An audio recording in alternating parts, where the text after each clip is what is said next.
Essa nossa próxima aula é sobre investimentos. E tá aí um assunto complexo. Muitas pessoas têm opiniões e visões totalmente distintas. Para algumas pessoas também é um assunto até mesmo místico, meio mágico. Como assim? Investimento? Vou tentar abordar esse assunto da forma menos mística possível para que você consiga agir em cima do que você vai aprender nessa aula. Vamos começar pelo começo. Quando você pensa que uma firma pode investir dinheiro em você, ainda mais no ambiente de startups. Lembra, startup é uma empresa que vive em condições de alta incerteza, de extrema incerteza. Ou seja, alguém que vai investir em você é alguém que não está fugindo do risco.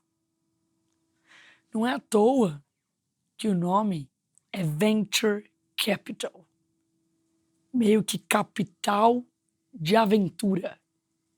Por quê? Porque realmente é arriscado. Então o que acontece? Você tem fundos. De onde vem o dinheiro desses fundos?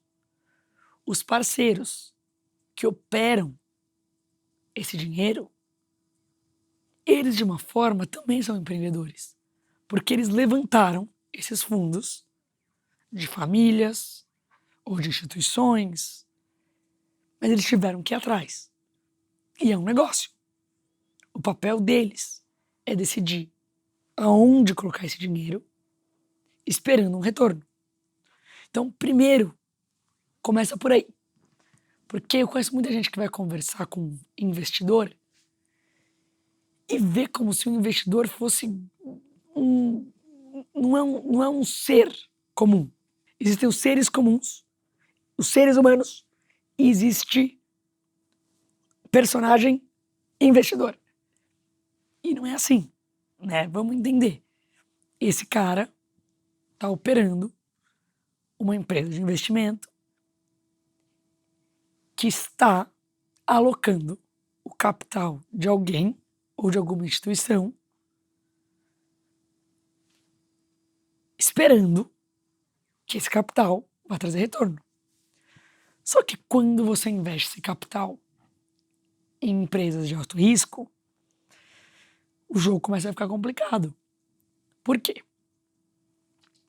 Se 99 em 100 empresas dão errado, para que dê certo, tem que ter um retorno absurdo para valer a pena as 99 que você perdeu. Esse é o jogo. Então os caras que estão nesse jogo, eles esperam retornos de múltiplos, grandíssimos. E eles sabem que das duas uma, ou vai a zero e o dinheiro vai perder, ou eu vou ter um retorno de 50, 100, 200, espero 1000, 1 milhão de vezes. Esse é o jogo.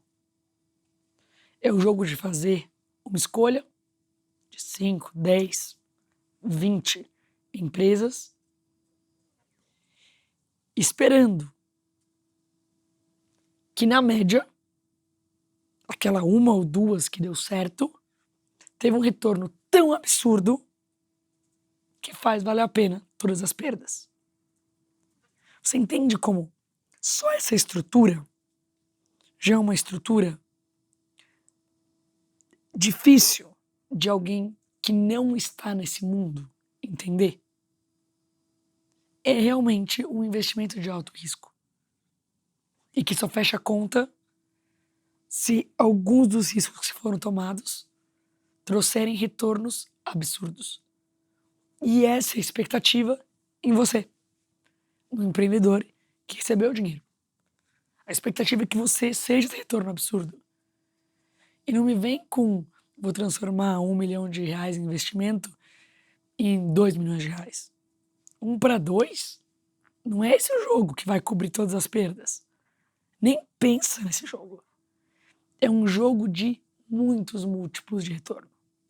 Num jogo onde é preciso ter o potencial de um crescimento absurdo e de múltiplos de retorno muito altos, é totalmente imprescindível que você esteja em um mercado grande.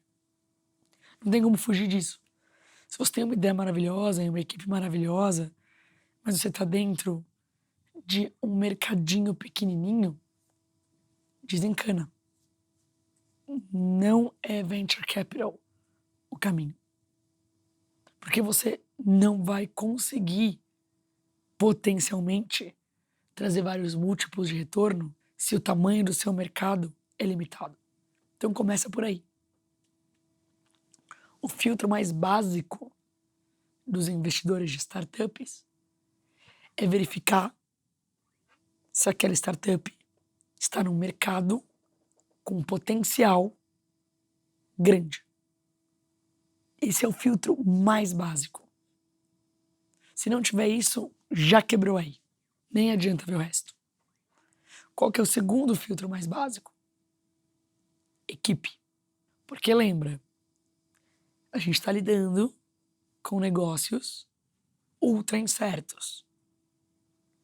Pelo menos, se eu souber que a equipe tem noção e consegue continuar evoluindo, pelo menos eu diminuo o meu risco.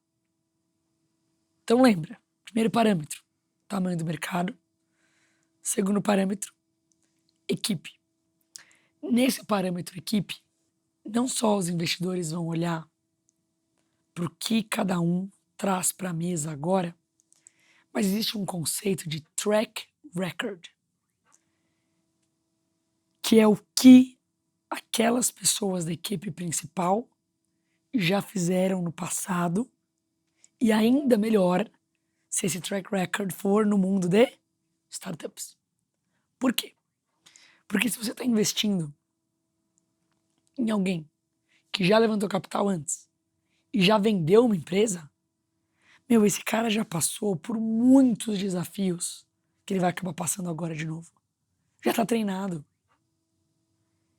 Então esse cara vai ser muito menos problemático, provavelmente, do que alguém que está tentando entender esse mundo de crescimento através de investimento pela primeira vez.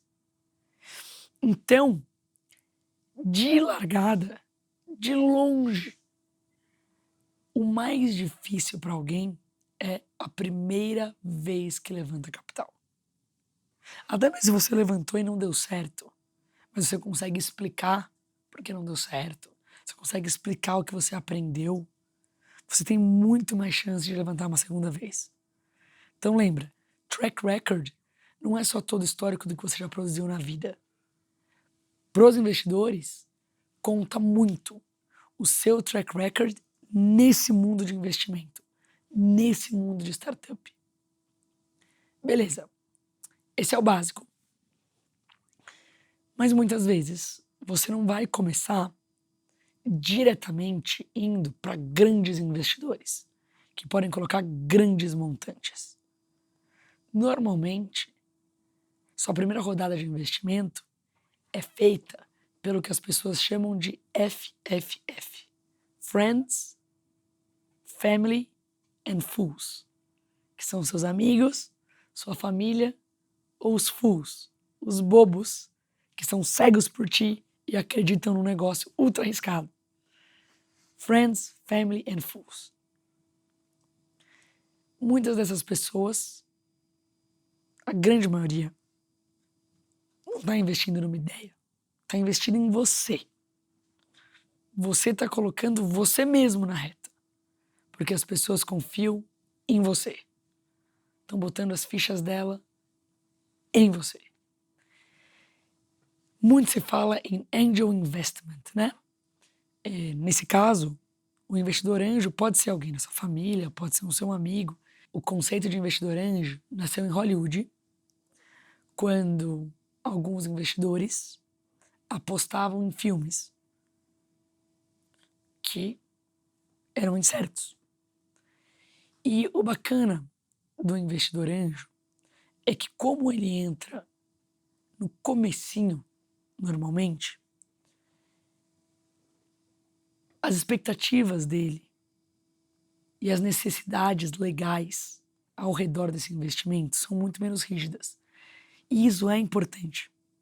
Eu já mencionei várias vezes o quanto tempo é o seu recurso mais valioso, o quanto velocidade é o seu recurso mais valioso. Então, o Vale do Silício criou estruturas para que, se alguém quiser ser investidor anjo na sua empresa, é super rápido, zero burocrático para fazer isso acontecer, para receber esse dinheiro. Por quê? Porque lembra do jogo que está jogando. O jogo que você está jogando é ou vai virar uma empresa gigante ou morra. Então, na fase onde os investidores anjos estão investindo, onde ainda é super incerto, para que colocar 1000 camadas de complexidade e gastar o tempo do investidor e gastar o tempo da startup, se talvez a startup vai morrer um ano depois? Se morrer, morreu. Se não morreu, beleza. Daí tem estruturas que conseguem fazer com que o cara que investiu e acertou, numa próxima rodada, tenha vantagens. Mas se a startup morreu mesmo, foi um tiro não certeiro mesmo, para que vai gastar um tempão antes tentando criar estruturas rígidas? Entende a cabeça do Vale e até mesmo dos investidores do Vale? É uma cabeça go big or go home. Ou cria um troço grande, ou volta pro seu cantinho. Nem ocupa espaço. Essa é a cabeça do Vale do Silício. Agora, vamos voltar para o seu lado como empreendedor. O capital não é só capital. Ele traz outras vantagens. Não é só capital financeiro. O investidor traz com ele seu conhecimento, suas conexões. Tanto que existe o conceito do smart money, que é o dinheiro inteligente. É o dinheiro que vai além do capital financeiro e traz para você outras vantagens que alavancam aquele investimento de uma forma que ele vale muito mais para você. Agora cabe a você, como empreendedor, entender se você realmente precisa desse dinheiro. Porque todo investimento traz vantagens e pode trazer desvantagens. Tem histórias maravilhosas de investidores anjos que foram perfeitos para um negócio, que abriram portas perfeitas, que fizeram toda a diferença ao dar feedback, a ajudar o empreendedor a estruturar um negócio. Mas tem também histórias medonhas. Cabe ao empreendedor entender: preciso mesmo de dinheiro? Por quê? E o empreendedor tem que saber aonde ele vai gastar esse dinheiro. As pessoas mais sem noção que eu conheci nesse mundo de startup era a gente que imaginava que ia chegar com uma boa ideia e nada mais. Não tinha bom time, não tinha executado nada, não tinha protótipo, era só uma boa ideia. Ia bater na porta de um investidor e na lábia, no charme, ia conseguir um dinheirão e daí estava feito. Porque ia usar esse dinheirão para criar marketing em cima de um produto não existente. Existem histórias como essa? Existem. São admiráveis? Não sei, você decide. Você decide se é isso que você quer para você. Na minha experiência, tá cada vez mais difícil você conseguir levantar sem um protótipo, você conseguir levantar capital sem dados que mostrem resultados reais. Por quê? Porque no mundo onde existem mais ferramentas para você criar um MVP, só gente muito preguiçosa vai atrás de capital sem ter feito nada, só com uma ideia. Pega até mal com muita gente. Claro, se você é um cara com track record incrível, você é o Mark Zuckerberg. Você resolveu sair do Facebook e quer começar uma nova empresa. É só ligar para praticamente qualquer investidor que vão querer colocar dinheiro nele, sem nem saber a ideia dele. Só que você não é Mark Zuckerberg. Então, o que eu vejo é que as pessoas que têm essa expectativa doida de eu tenho uma ideia ótima, então vão jogar uma super grana em mim, são exatamente as pessoas que ainda não fizeram por merecer e que têm um track record que realmente façam com que os investidores olhem além da ideia e foquem direto na pessoa. Tem muita pegadinha nesse ambiente. Lembra o seguinte, o investidor escuta ideia atrás de ideia, pitch atrás de pitch. Ele é um mestre em falar não. Ele teve que aprender a ser um mestre em falar não. Porque ele escuta 1000 ideias por semana e pode investir às vezes em uma por mês.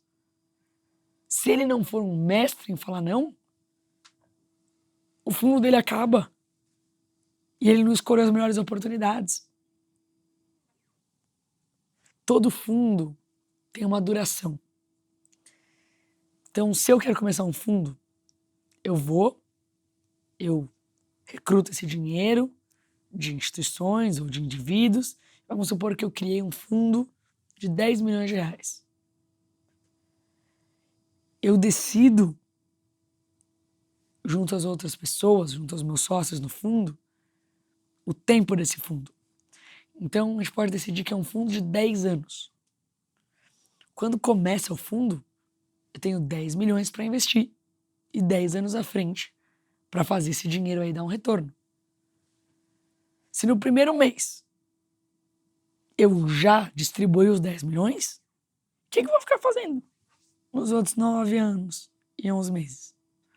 Então, assim, você tem que entender que os fundos têm idade, têm períodos e é cíclico, porque normalmente os fundos existem de uma forma que eles escolhem uma empresa para investir e eles guardam um pouco mais, porque eles querem poder continuar investindo naquela empresa.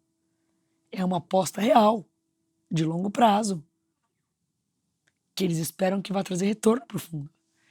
Então é importante você entender, quando você estiver conversando com alguém, se estiver conversando com uma pessoa super empolgada e o fundo está no último ano e ele já gastou tudo que tinha, o cara pode pirar na sua ideia, pirar na sua execução, pirar na sua equipe. Ele não vai ter como investir. Acabou.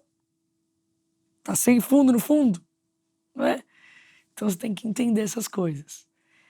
Agora, muita gente acha que dá para aprender a captar capital.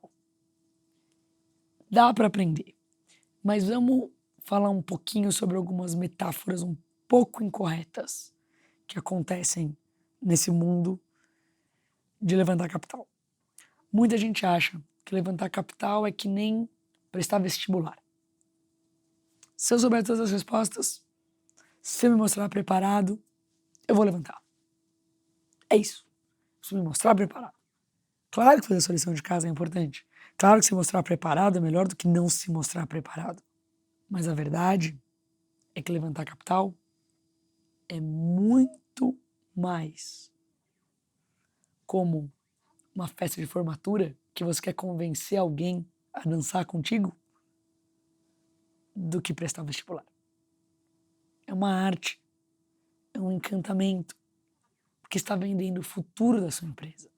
Sim, você precisa ter um passado bom, você precisa mostrar sua execução, tudo isso super ajuda.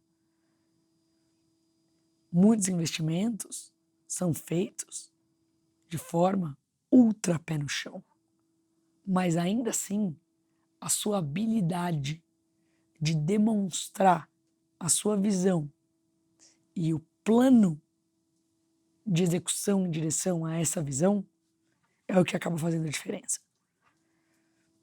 E isso não é gabaritar uma prova, que não tem gabarito.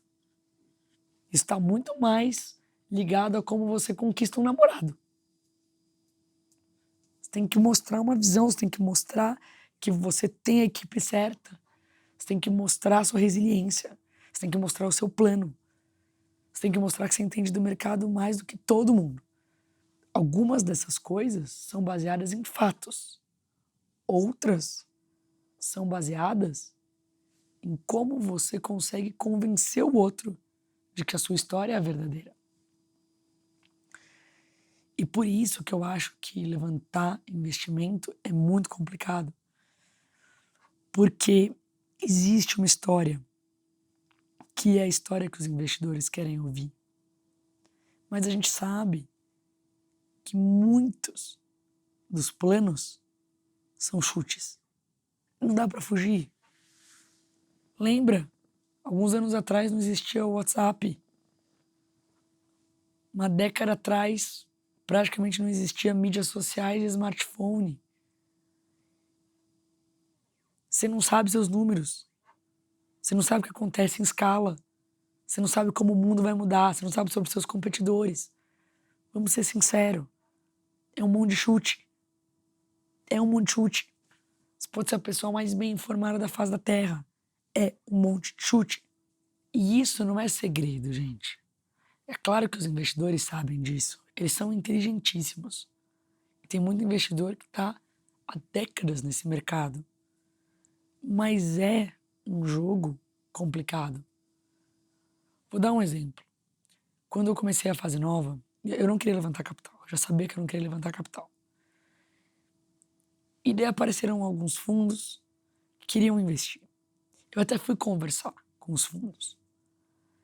Mas daí eu falei para eles, eu já estou tocando a empresa. Eu já estou faturando na empresa. Eu já fiz uma parceria que eu consigo diminuir custos. E meus próximos 2, 3 meses, eu vou passar encontrando dados reais para os meus produtos. E daí, a grande maioria dos fundos falaram, poxa, mas eu queria tanto ver as suas estimativas financeiras para os próximos 5 anos. Ok, eu poderia pegar 1, 2, 3 semanas para focar no modelo financeiro da minha empresa. Ou poderia contratar uma pessoa, tem gente que é mestre em fazer isso. Só que, a meu ver, o que é melhor? Eu passar 2 meses criando um modelo financeiro, onde eu estou chutando um monte de número, ou realmente, nesses 2 meses, te trazer dados reais, baseados na entrega do meu serviço. A meu ver, para o meu momento de vida, para o que eu queria, porque eu já tinha vivido, sem dúvida alguma, não valia parar a execução do negócio para ficar criando um modelo financeiro, ainda mais modelo financeiro baseado em um monte de chute, que é o que acontece quando você está começando um negócio. Então, o lance de levantar capital é um desafio muito grande. Existem investidores maravilhosos. Cada vez mais você consegue encontrar fundos ultra segmentados. Tem fundos que só investem em aplicativos para consumidores. Tem fundos que são experts em ajudar empresas que, antes de tudo, colocam a sua missão à frente. E por aí vai. Tem fundos focados em certas regiões, em certos produtos, em certos segmentos, em certas filosofias. Tem muita coisa bacana. E para quem está nesse mercado, a pessoa aprende muito. Eu tenho muitos amigos que são investidores. E assim, é surreal. Essas pessoas são muito treinadas. Elas pegam o seu pitch e, em questão de 5 minutos, conseguem dar um feedback extremamente valioso.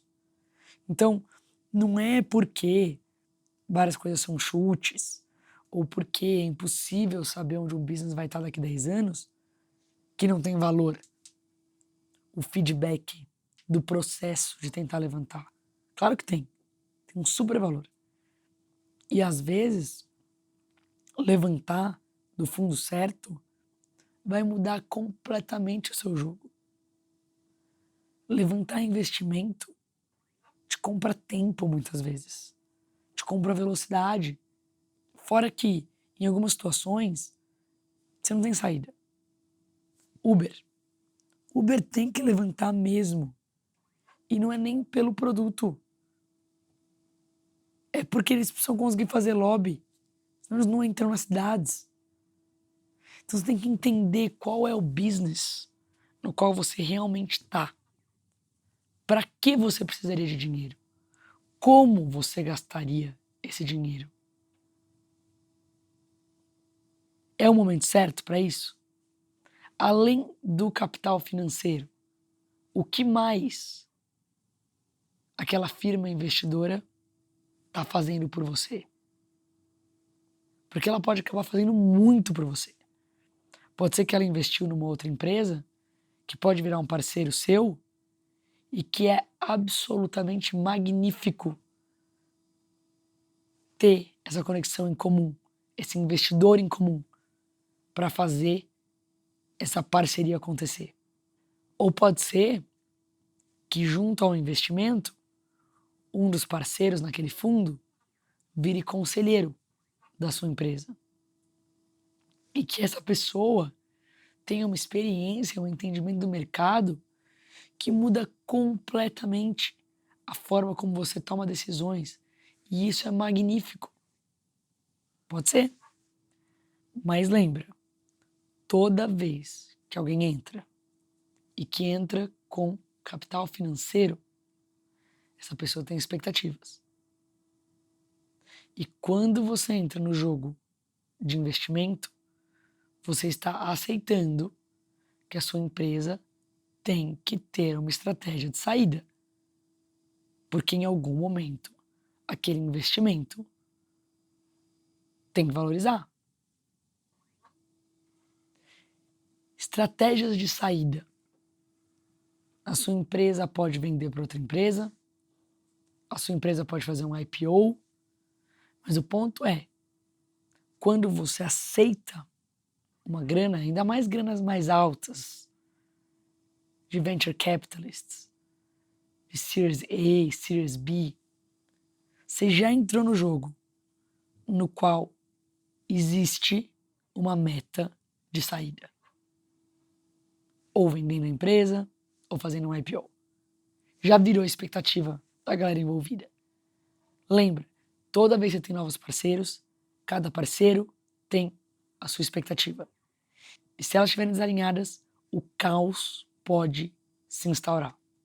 Muitas vezes, para você manter a sua empresa viva, você tem que fazer várias rodadas de investimento. E se você fizer cada rodada com um investidor ou com uma firma diferente, cada um desses vai ter a sua filosofia, vai ter suas expectativas. E você vai ter que administrar isso daí. Senão, às vezes, a sua empresa morre só nessa falta de comunicação e falta de entendimento entre pessoas que agora são todas donas da empresa. Muitas vezes, se você for buscar as histórias de empreendedores que levantaram capital, às vezes eles passaram por 10, 20, 50, 100 reuniões antes do primeiro investimento. Não é nada fácil levantar investimento. Até porque, quando você está interagindo com um possível investidor, tudo conta. Tudo é um mini teste. Claro, você quer falar com o investidor? Existe o caminho mais acessível. O caminho que todo mundo pode tentar. Que é ir lá no site do investidor e mandar uma mensagem com o seu pitch. Quase ninguém que recebe investimento foi por esse caminho. Porque todas as suas ações são parâmetros para o investidor. Todas as suas ações são termômetro para o investidor. Então, se você não tem a habilidade de conseguir chegar em alguém que conheça esse investidor e fale bem de você e explique a sua empresa, provavelmente, será que você tem que precisa ter para crescer uma empresa, o pior caminho é o caminho meritocrático, infelizmente. O caminho que está lá para todo mundo, que é mandar um e-mail, é o caminho mais difícil. Você tem que conseguir chamar a atenção daquele investidor de alguma outra forma. E quase sempre, a melhor forma é conseguindo fazer com que alguém que tenha o respeito daquele investidor, alguém para quem o investidor dá ouvidos, fale bem da sua equipe, fale bem do seu produto, fale bem da sua execução. Então tudo é um termômetro. Tem o lado bom e o lado ruim de você chegar para um investidor e, em vez de falar, você quer investir? Começar a trazer o cara mais para perto, como um conselheiro. O que acontece é o seguinte, se você coloca o cara contra a parede e já quer descobrir agora se ele vai investir ou não, provavelmente a resposta vai ser não. Por quê? Porque ele é um mestre em falar não. E tudo que não é sim, é não.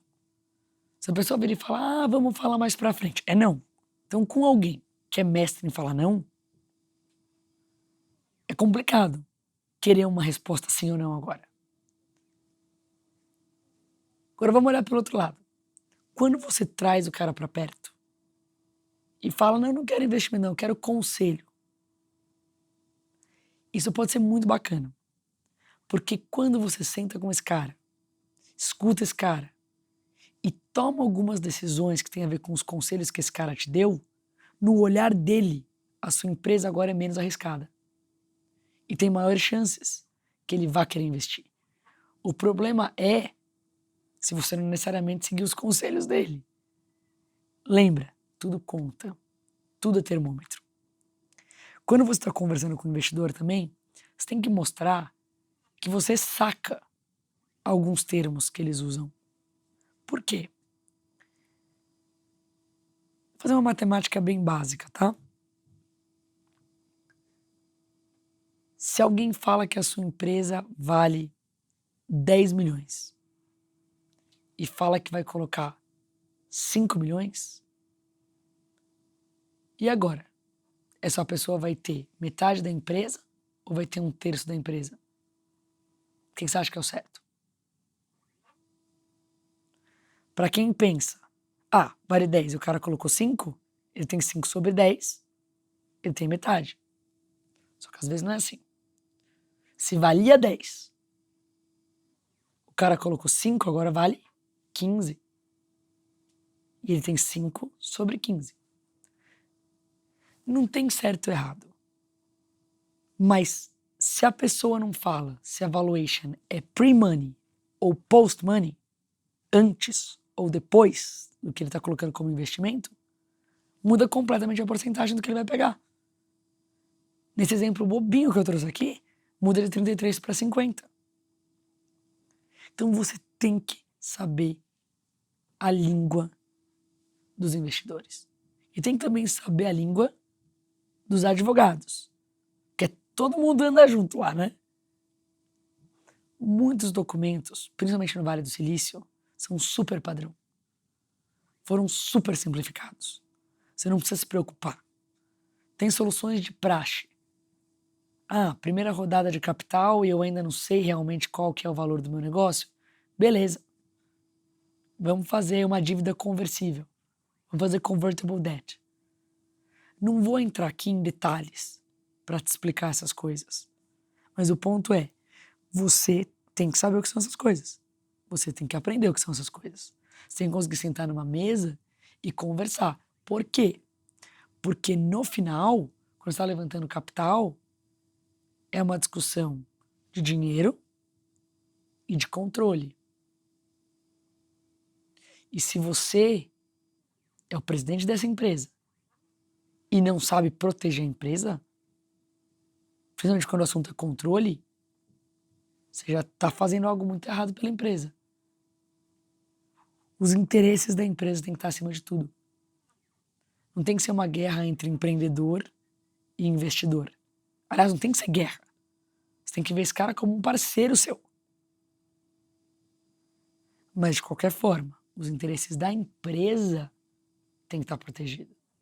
Você, como empreendedor, e o investidor têm que estar felizes se os interesses da empresa estão acima de tudo. Hoje em dia, não só você encontra firmas de investimento profissionais, mas cada vez mais, até mesmo empresas têm fundos. Então, por exemplo, Comcast, que é uma das maiores empresas de cabo dos Estados Unidos, de TV a cabo e de internet. Eles têm a Comcast Ventures. E na filosofia de investimento deles, não é só investir em empresas que podem ser boas para a Comcast. É realmente um braço de investimento da Comcast. Vamos ainda mais específico. Amazon. A Amazon tem a Alexa Fund, um fundo só para empresas que estão desenvolvendo tecnologias de voz. Então existem fundos e mais fundos. O que você tem que tentar entender? Qual que é o jogo do investidor que você está trazendo para perto? Quero finalizar com uma história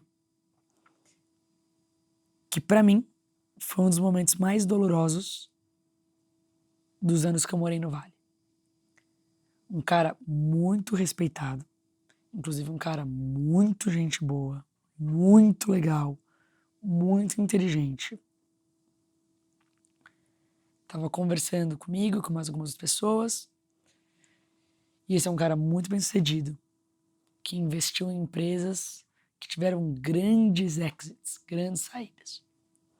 E ele estava contando a história de uma das empresas, e estava lá falando dos números de usuários e tal. E ele falou que, por mais que eles tinham conseguido, era uma época onde era muito mais fácil comprar usuário. Você podia fazer coisas como, da noite para o dia, mudar um joguinho no Facebook, por exemplo. Você comprava quem era o dono do joguinho e mudava o nome da noite para o dia e, de repente, você podia falar que você tinha aqueles usuários para você. Isso era, por exemplo, uma das coisas que você podia fazer.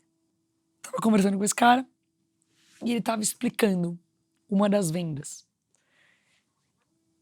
Uma das empresas das quais ele participou da venda, ele conseguiu criar muitas estratégias de crescimento, né? Ele usou de muitas técnicas de growth hacking e chegou a ter cerca de 100 milhões de usuários.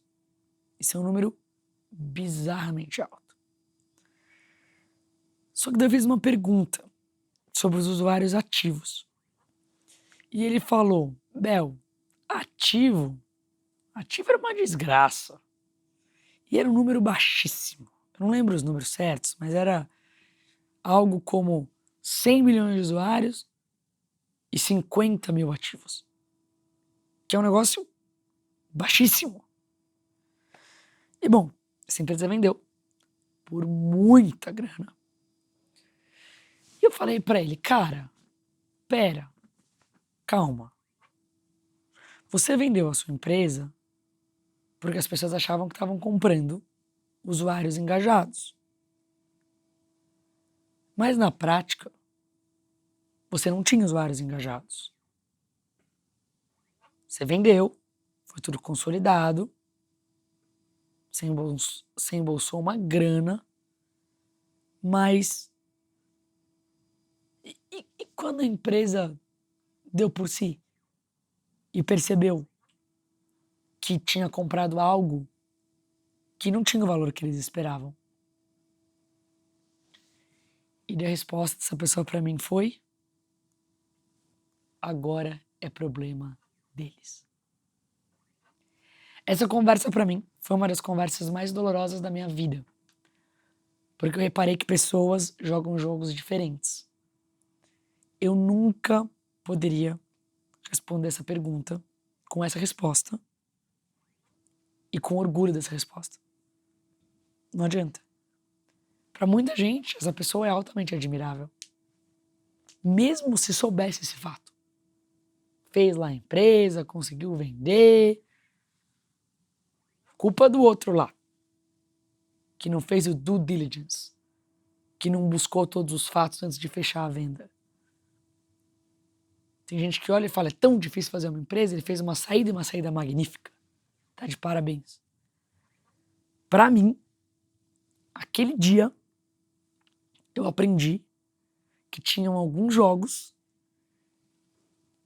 que se pra explodir nesse mundo eu tivesse que jogar esses jogos, eu não ia ganhar o jogo. E tá tudo bem. Eu não sei jogar esse jogo. Eu vou ter centenas de milhões de dólares na minha conta e vou saber que eu só taquei um pepino e quem comprou aquela empresa, quem comprou a minha empresa, eu vou dormir sossegada sabendo que eu passei anos criando algo que no final não agregou valor para quem apostou naquilo. E assim, eu entendo que as pessoas entram numa bola de neve. Muitas vezes, o mundo de investimento vira uma bola de neve.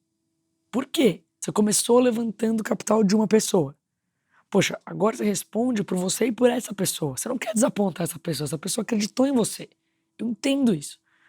Vem alguém com uma segunda rodada e nessa rodada você consegue contar uma história que valoriza a empresa e daí você e aquele primeiro que acreditou em você tá ganhando, você vai lá e conta, se embora. Só que daí agora você tem mais gente. Para continuar crescendo, é insustentável, a não ser que você consiga contar histórias cada vez mais sem noção e encantadoras, que às vezes são verdadeiras sim, mas às vezes não são. Então, é um jogo muito complexo. De novo, eu estou mostrando um lado complicado. Não é assim com todo mundo. Tem histórias maravilhosas. Tem histórias incríveis de acertar em cheio o quanto precisava de dinheiro, o quanto conseguiu usar aquele dinheiro para crescer, o quanto usou exatamente o que precisava e depois, com aquilo que fez, conseguiu uma próxima rodada real, séria. Mas o problema é que startup é difícil. Lembra tudo que a gente falou? Sobre ter poucos dados, sobre ser incerto. Isso não é culpa sua. É a natureza da empresa. Então vira um jogo de sobrevivência muito complicado, porque pouquíssimas empresas caem nessa descrição que eu fiz agora do cenário perfeito. Isso é muito raro.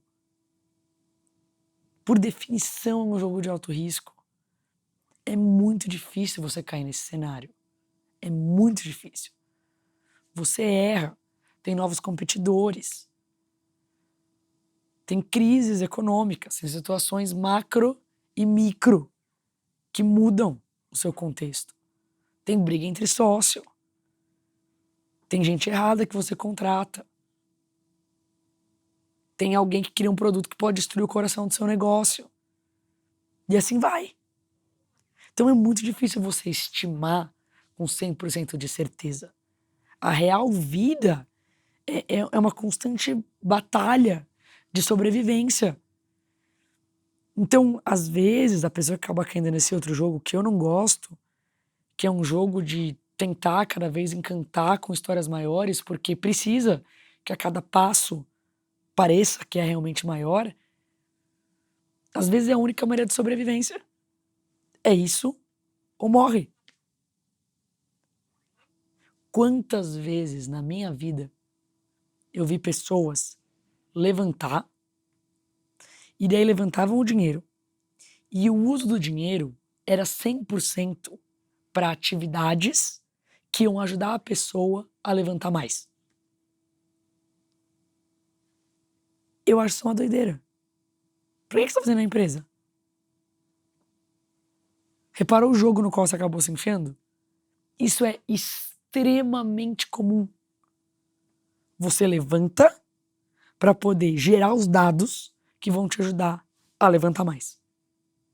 Porque para quem tá vendo de fora, o que tá acontecendo com a empresa? Poxa, o cara é bom, hein?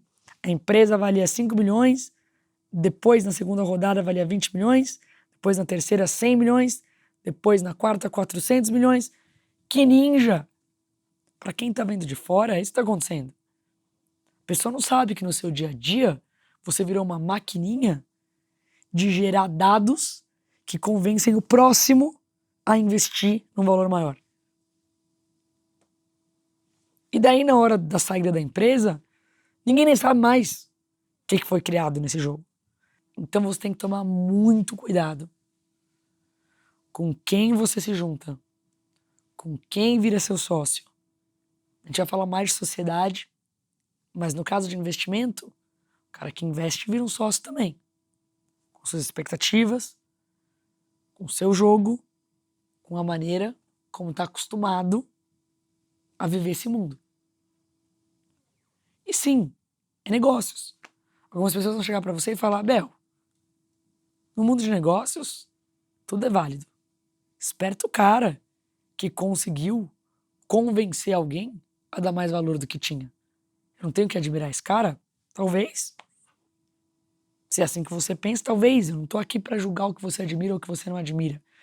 Eu tô aqui para fazer você pensar criticamente sobre qual é o jogo que você vai se enfiar, porque tem pessoas que acabam vivendo uma vida péssima, acabam se sentindo mortos enquanto estão continuando esse jogo. Talvez não, talvez você ame esse jogo. Mas é meu papel te falar um pouquinho desse jogo. Porque tem gente que acaba vivendo 5, 10, 15, 20 anos numa empresa que não vê a hora de sair, porque começou com uma missão, com um propósito, queria fazer um certo produto e virou apenas uma doideira de encantar, fingindo que tem mais valor do que tem. Raramente alguém começa uma empresa querendo isso, mas cai nisso, acaba virando sobrevivência. Então, eu queria falar um pouquinho sobre isso. Muito do que eu conto é em relação a experiências que eu vivi e também experiências às quais eu fui muito próxima, que amigos meus viveram. De novo, muita gente teve muita experiência muito boa, mas eu acho que está muito claro as vantagens que o investimento pode trazer para você. Eu não preciso falar de todas essas vantagens. Você entende? Mais capital financeiro e mais capital social pode ser maravilhoso. Pode ser tudo o que você precisa. Eu acho que a gente ganha mais nessa aula se eu mostro os possíveis problemas junto a isso. Para finalizar, eu quero só contar uma historinha. Eu participei de um evento chamado Summit at Sea. Summit é uma das comunidades mais legais das quais eu faço parte. Eu adoro a galera do Summit. Eles são magníficos. E um dos eventos que eles organizam é um cruzeiro no qual vão cerca de 3 mil empreendedores. Tem uma super programação muito bacana. E no cruzeiro que eu fui, era a primeira vez que o Eric Schmidt, que na época tocava Google, e o Travis, que na época era CEO da Uber, iam ter uma conversa em público. Ok, sentaram-se os dois e começaram a conversar. Para quem não sabe, Google tem um braço de investimento que se chama Google Ventures. Google Ventures investiu na Uber anos atrás. Porém, hoje, Google desenvolveu seus próprios carros autônomos. E a Google tem isso.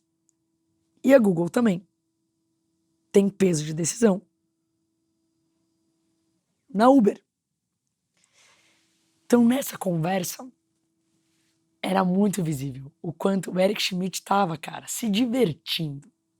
E o Travis estava, não era nem agoniado, mas ele falava: meu, não acredito que eu me enfiei nisso. E ele falou na cara do Eric Schmidt: eu não creio que eu aceitei dinheiro da Google Ventures. Às vezes você acha que tudo que você precisa é, vou pegar esse dinheiro aqui, ainda mais de uma empresa séria. Pro Travis, não é o dinheiro mais estratégico, não.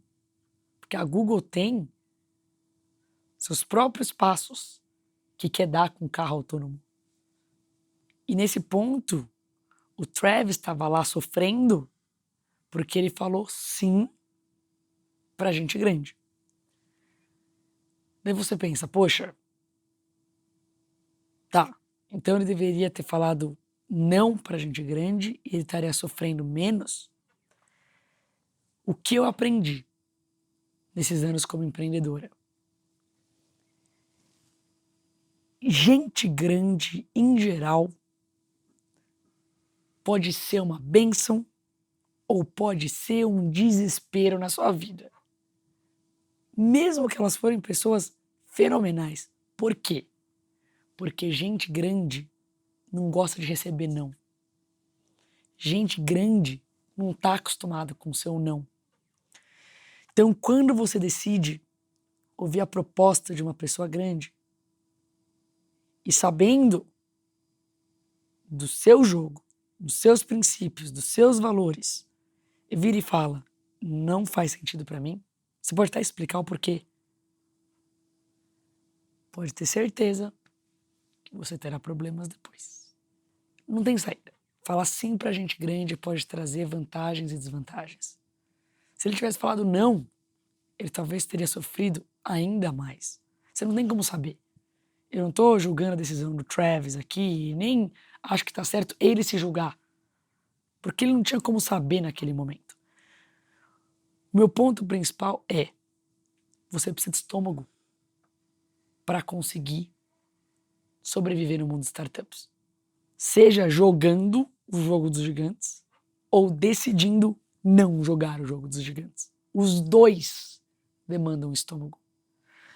Não pensa que, nossa, mas então ela é boazinha, ela é fraquinha, né?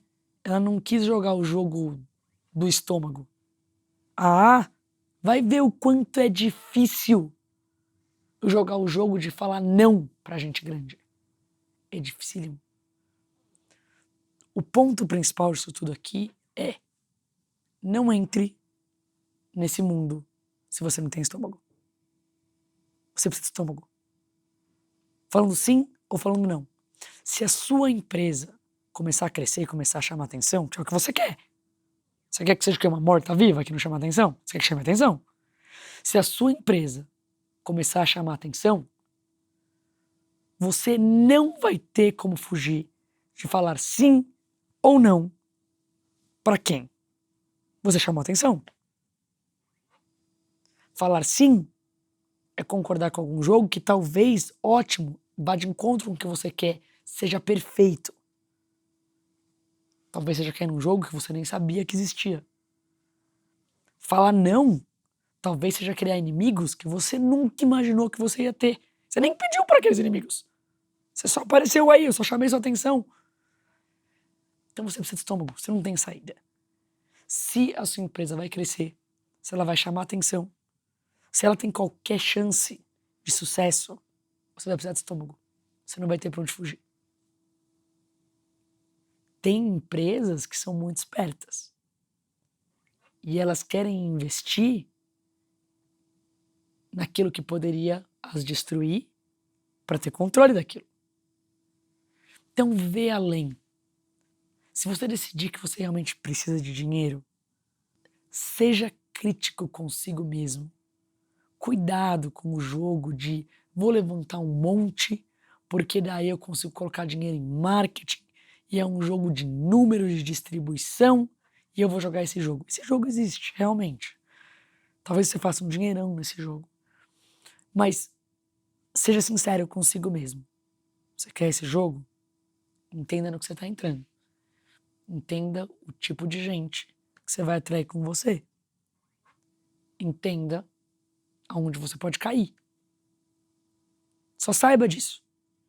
Não é um mar de rosas. Tem estratégias e estratégias. Tem jogadores e jogadores. E querendo ou não, você tá nesse tabuleiro e você é um jogador.